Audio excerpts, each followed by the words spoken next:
और तमिलनाडु में सबसे बड़ा सियासी धमाका डीएमके एआईएडीएमके से निकलकर लोगों ने नई पार्टी पर भरोसा जताया और ऐसा लग रहा है कि नई पीढ़ी ने नए चेहरे को चुना। सिनेमाई जो जादू है वो अब राजनीति में भी देखने को मिला और विजय का ये विजय रथ जो शुरू हुआ है अब वो राजनीति के सियासी सुपरस्टार भी बन चुके हैं। तमिलनाडु के ये परिणाम नजीर बन सकते हैं आने वाले बाकी चुनावों के लिए जहां नई पीढ़ी निर्णायक भूमिका में होगी।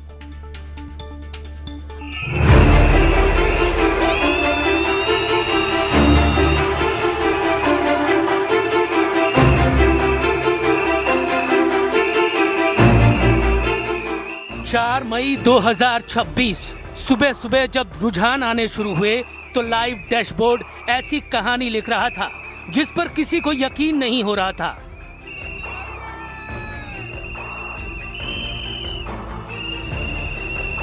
तमिलनाडु में बहुत खेल पलट रहा है। ये है विजय तमिलनाडु के अंदर जिसकी नई पार्टी ने खेल बढ़ा दिया है पूरा का पूरा। जबरदस्त खेल। चेन्नई सुपर किंग, अगर चेन्नई सुपर किंग आज अगर कोई है, अगर अभी तक के आंकड़ों को देखें तो इस वक्त Thalapathy Vijay. What a number for TV के विजय असली सुपरस्टार तमिलनाडु के। भारत के राजनीतिक इतिहास में ये एक ऐसा दिन था जब दक्षिण भारत का सबसे अभेद्य किला दरकने लगा था।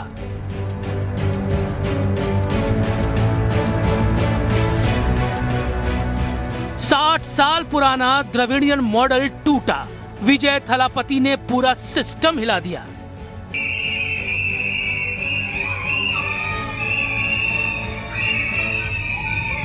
तमिलनाडु में आई राजनीतिक सुनामी। फिल्मी पर्दे से लोगों के दिलों पर राज करने वाले सुपरस्टार जोसेफ विजय ने आखिर ऐसा क्या किया कि एक नई पार्टी तमिलगा वेत्री कड़गम यानी टीवीके ने डीएमके सरकार की जड़ें उखाड़ दी। 2 फरवरी 2024 को जब एक सिनेमाई सुपरस्टार ने नई राजनीतिक पार्टी तमिलगा वेत्री कड़गम टीवीके का ऐलान किया तो डीएमके और एआईएडीएमके ने इसे एक पार्ट टाइम राजनीति कहा। वो सोच रहे थे कि ये सिर्फ एक फैन क्लब है, लेकिन विजय का विजन क्लियर था।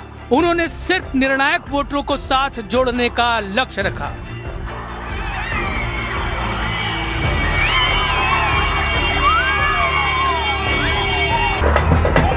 वो वोटर हैं युवा, तमिलनाडु के नब्ज। वो वोटर हैं जो बदलाव चाह रहे थे। वो वोटर हैं जो केंद्र और राज्य के बीच में पिसना नहीं चाह रहे थे। वो वोटर हैं जो नौकरी चाहते थे और आसान की जिंदगी। 2026 में विजय ने एक टारगेट रखी थी कि करीब 2 करोड़ लोगों को वो अपने पार्टी से जोड़ेंगे और उनकी टारगेट युवाएं थी। इस चुनाव में तमिलनाडु के कुल वोटरों में लगभग 40% वोटर 39 साल से कम उम्र के थे और करीब 17% वोटर 20 से 29 साल के ब्रैकेट में थे। जाहिर है विजय के यूथ विजन ने काम किया, लेकिन साथ में द्रविड़ियन मॉडल के खिलाफ नाराजगी ने भी नए चेहरे विजय पर भरोसे को कायम किया। ये वो पीढ़ी है जिसने अन्नादुराई, करुणानिधि या जयललिता का दौर नहीं देखा। विजय ने कोई जातिगत कार्ड नहीं खेला। अपने चुनावी वादों में उन्होंने यूथ से जुड़ा विजन पेश किया। उन्हें पता था अगर यूथ को साध लिया तो यूथ का परिवार भी साधा जा सकता है और जो कुल वोटरों में 40% यूथ वोटर हैं उन्हें 60% से ऊपर ले जाया जा सकता है। विजय अपनी रैलियों में लोगों से, ज्यादातर युवाओं से वो अपील की थी कि वो अपने माता पिता के पास जाएं और उनको जिद करें कि वो टीवीके के सिंबल पे, उनके चिन्ह पे बटन दबाएं। ये एक मास्टर स्ट्रोक था क्योंकि विजय ने नब्ज पकड़ी थी। उनको पता था कि आजकल जो डिसीजंस होते हैं घर पे वो न सिर्फ घर की मुखिया करते हैं बल्कि लोग अपने नए जनरेशन या जो नई पीढ़ी है उनकी बात भी सुनने लगे हैं और ये एक मास्टर स्ट्रोक था। திமுக ஒரு தீய சக்தி, திமுக ஒரு தீய சக்தி, திமுக ஒரு தீய சக்தி, திமுக ஒரு தீய சக்தி, தீய சக்தி, தீய சக்தி, தீய சக்தி. She is not only his mother, she is the first fan of Vijay. First fan. विजय ने युवाओं के लिए इंटर्नशिप, स्टाइपेंड, नए स्टार्टअप लोन और तमिलनाडु को $1.5 ट्रिलियन की इकोनॉमी बनाने का आधुनिक विजन रखा, जिसने पूरे राजनीतिक नैरेटिव को बदल कर रख दिया।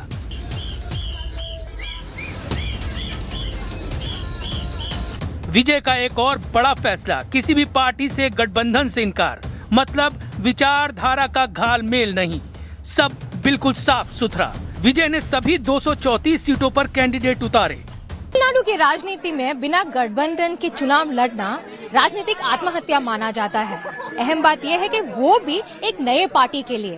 अगर देखा जाए तो 2021 में एनटीके तो वो लड़े, 6-7% उनकी वोट शेयर आई, पर उनकी वोट्स इतने बिखरे हुए थे कि वो एक भी सीट नहीं जीत पाए। विरोधी पार्टियों को लगा कि विजय भी सिर्फ एक वोटर कटर बनकर रह जाएंगे, लेकिन विजय का प्लान कुछ और था। उन्होंने सीधे तौर पर डीएमके के वोट बैंक पर सर्जिकल स्ट्राइक की। विजय ने 60 साल से कम उम्र की महिलाओं के लिए 2500 रुपए की मासिक मदद, गरीब लड़कियों की शादी के लिए 8 ग्राम सोना और सबसे अहम, सरकारी स्कूलों में बच्चों की पढ़ाई बीच में न छूटे, इसके लिए माताओं को सालाना 15,000 रुपए देने का वादा किया। इन वादों के साथ साथ भ्रष्टाचार मुक्त सरकार की गारंटी ने उस महिला और युवा वोटर को अपनी तरफ खींच लिया जो डीएमके से निराश थे और एआईएडीएमके को एक कमजोर विकल्प मान रहे थे।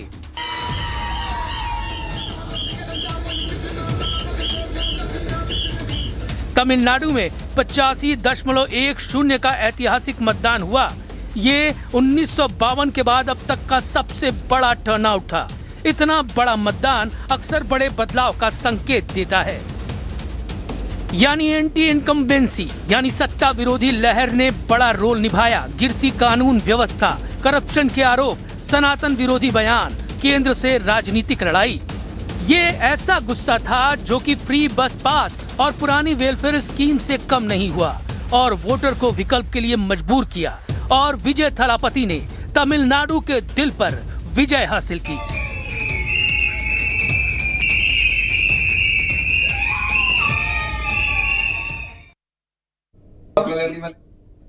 अखिल भारतीय महिला कांग्रेस ने छत्तीसगढ़ महिला कांग्रेस अध्यक्ष की नियुक्ति कर दी है।